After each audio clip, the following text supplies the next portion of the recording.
Election ملتوی case پر supreme court کے متضاد فیصلے کے خلاف پی ڈی ایم کا حکمران اتحاد یک آواز ہو گیا ہے۔ فیصلے کو نہ صرف وفاقی کابینہ نے مسترد کر دیا بلکہ وزیر خارجہ بلاول بھٹو زرداری نے سخت آواز میں اس کی مخالفت کی۔ فیصلے کے بعد مسلم لیگ نون کے قائد میاں نواز شریف نے لندن میں پریس کانفرنس کرتے ہوئے کہا یہ ان چار ججز کے بینچ کے فیصلے کو مان ہی نہیں رہا۔ یہ فیصلہ دینے والے تینوں ججز کے خلاف سپریم جوڈیشل کونسل میں ریفرنس دائر ہونا چاہیے۔ انہوں نے کہا کہ یہ فیصلہ ہی ان ججز کے خلاف چارج شیٹ ہے۔ انہوں نے آئین ری رائٹ کیا ہے۔ یہ کیسے ہو سکتا ہے؟ چیف جسٹس پاکستان کا وزیر اعظم، وزیر دفاع، وزیر داخلہ، چیف الیکشن کمشنر اور پارلیمنٹ بن جائے، فل کورٹ کیوں نہیں بنائی گئی؟ تین ججز پر ہی اصرار کیوں؟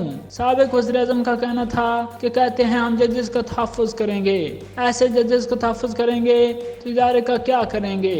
قوم کو آپ کیا باتیں سنا رہے ہیں؟ ہمیں یہ باتیں سمجھ نہیں آتی۔ بار بار یہی تماشا دیکھ رہے ہیں، الیکٹڈ گورنمنٹس کو کیک آؤٹ کیا جاتا ہے۔ فل کورٹ بنانے میں کیا عمر مانے تھا؟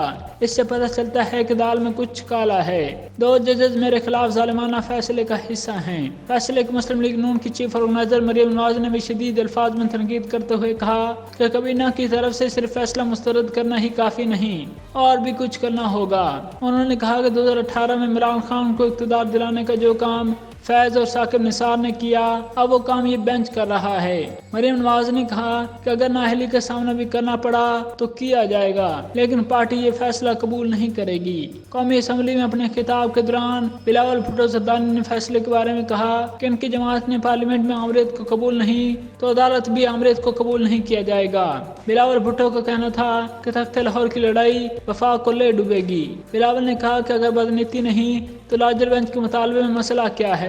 ملک کو بحران سے نکالنے کے لیے لارجر بینچ بنایا جائے، لارجر بینچ فیصلہ سنائے، پورا پاکستان اس کو مانے گا۔ وزیر قانون اعظم نذیر تارڑ کا کہنا ہے کہ الیکشن سے متعلق سپریم کورٹ کے 3 رکنی بینچ کے فیصلے پر دکھ اور افسوس کر سکتا ہوں۔ فیصلے سے سیاسی اور آئینی بحران مزید سنگین ہوگا۔ اسلام آباد میں پریس کانفرنس کے دوران وزیر قانون نے کہا کہ 3 رکنی بینچ نے سیاسی جماعتوں، بار کونسل کے مطالبے کے باوجود فیصلہ دیا۔